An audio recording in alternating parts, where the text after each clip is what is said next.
আসসালামু আলাইকুম, আমি হাসিবুল ইসলাম।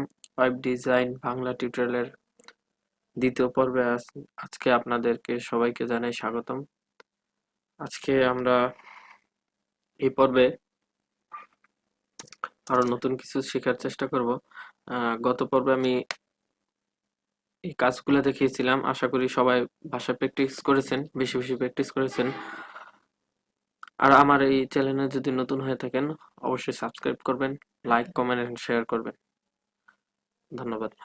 আচ্ছা, আমি আজকে আপনাদেরকে একটা নতুন কিছু শেখানোর চেষ্টা করব। সেটা হচ্ছে যে গত পর্বে একটা মিস্টেক করেছিলাম। সেটা হচ্ছে যে এই ট্যাগগুলো হচ্ছে যে হেডিং, এক একটা হেডিং আমি যে এই ট্যাগগুলো ব্যবহার করেছি, এই এই প্রত্যেকটা ট্যাগ এক একটা হেডিং, ঠিক আছে? আর আজকে আমরা প্যারাগ্রাফ সম্বন্ধে জানার চেষ্টা করব। আমাদের অনেক ওয়েবসাইটে যদি আমরা যাই তাহলে দেখতে পাবো যে অনেক প্যারাগ্রাফ থাকে, অনেক লেখালেখি থাকে। তো ওইগুলা কিভাবে আমরা এখানে ক্রিয়েট করব বা এডিটিং করব সেটা নিয়ে আজকের পর্ব। আমি প্রথমে লেফট অ্যাঙ্গেল সাইড নিয়ে পি দিয়ে এন্টার প্রেস করলাম। এই হচ্ছে যে প্যারাগ্রাফ ট্যাগ, ঠিক আছে? এইটার মধ্যে আমি যা লিখবো তাই হচ্ছে যে একটা প্যারাগ্রাফ, ঠিক আছে? আর এই জন্য আমি অনলাইন থেকে, যদি আমি অনলাইনে যাই তাহলে আপনাদের একটা সাইট আছে, ওইখান থেকে আপনি চাইলে প্যারাগ্রাফ গুলা কপি করতে পারেন, কপি করে নিয়ে আসতে পারেন, কারণ এখানে অনেক লেখালেখির প্রয়োজন হবে। তো সেই জন্য আমি এখান থেকে কপি করতেছি লরাম ইপসন থেকে।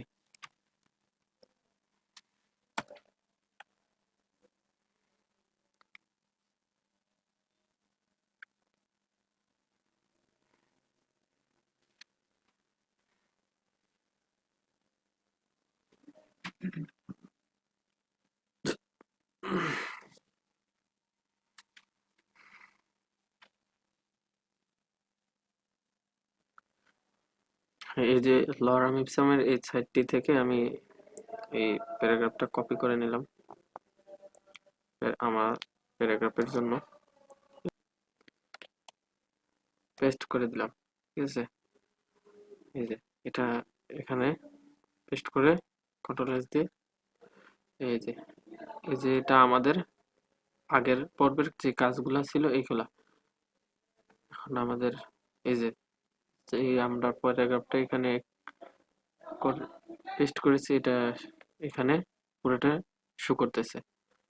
হ্যাঁ, আরেকটা জিনিস, যা হচ্ছে যে আমি আরেকটা কথা বলি, এখানে আরো কিছু কাজ আছে। আপনি লেফট অ্যাঙ্গেল দিয়ে তারপরে এখানে যদি আমি লিখি আই হ্যালো লাভ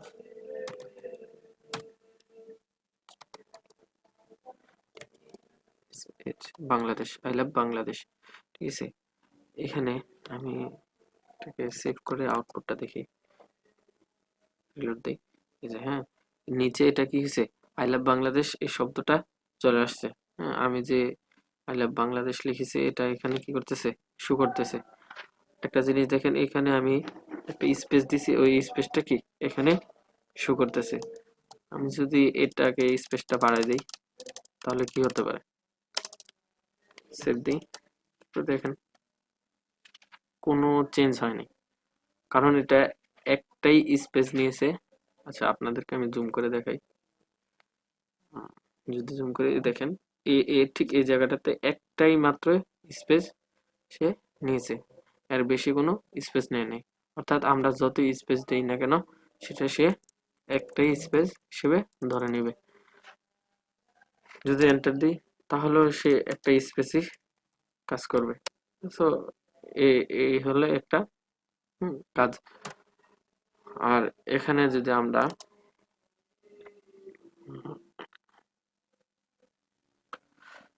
হ্যাঁ, এখানে যে প্যারাগ্রাফের আমরা শুরু করেছি এখানে শেষ করেছি, ঠিক আছে? তো আমরা যে এখানে শুরু করেছি এখানে বিভিন্ন অ্যাট্রিবিউট ব্যবহার করা যায়। যেমন ধরেন আমি যদি এখানে টাইটেল দিতে চাই, টাইটেল, দেখুন অটোমেটিকলি এখানে এটা চলে আসছে। হ্যাঁ, এখানে দুটা এই টাইটেলের ভিতরে যদি আমি দেই this this is this paragraph, A R G PH, paragraph, this is a paragraph, this is a paragraph.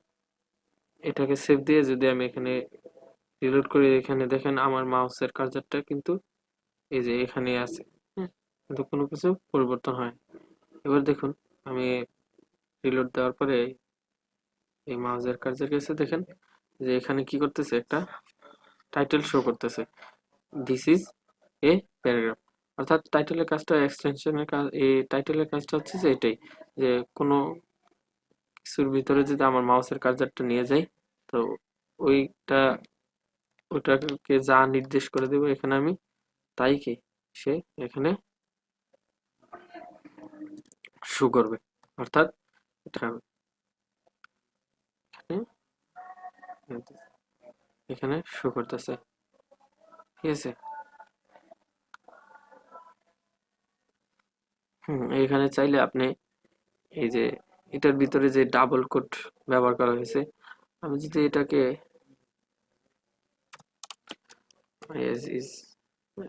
এটাকে যদি আমি ডাবল কোট না দিয়ে চাই যে সিঙ্গেল কোট ব্যবহার করতে, তাহলে দেখি হয় কিনা। এটাকে আমি সিঙ্গেল কোট ব্যবহার করলাম,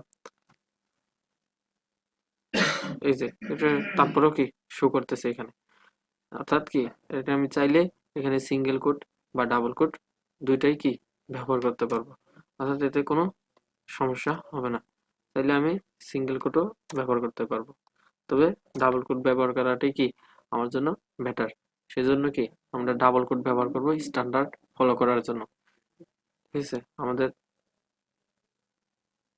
এখানে আরেকটা জিনিস আপনাদেরকে শিখিয়ে দিতে চাই, কারণ সেটা হচ্ছে যে আপনার যেহেতু নতুন, এই যে এখানে আমরা এই ফাইলটা যে আমরা কিছু লেখার পরে সেভ হয়েছে কিনা কিভাবে বুঝবো।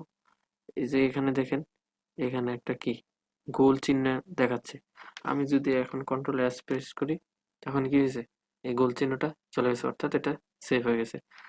সো এটা আপনারা সবসময় এভাবে ফলো করবেন, আর সবসময় যে কোনো কিছু লেখার পরে সাথে সাথে সেভ করে ফেলবেন।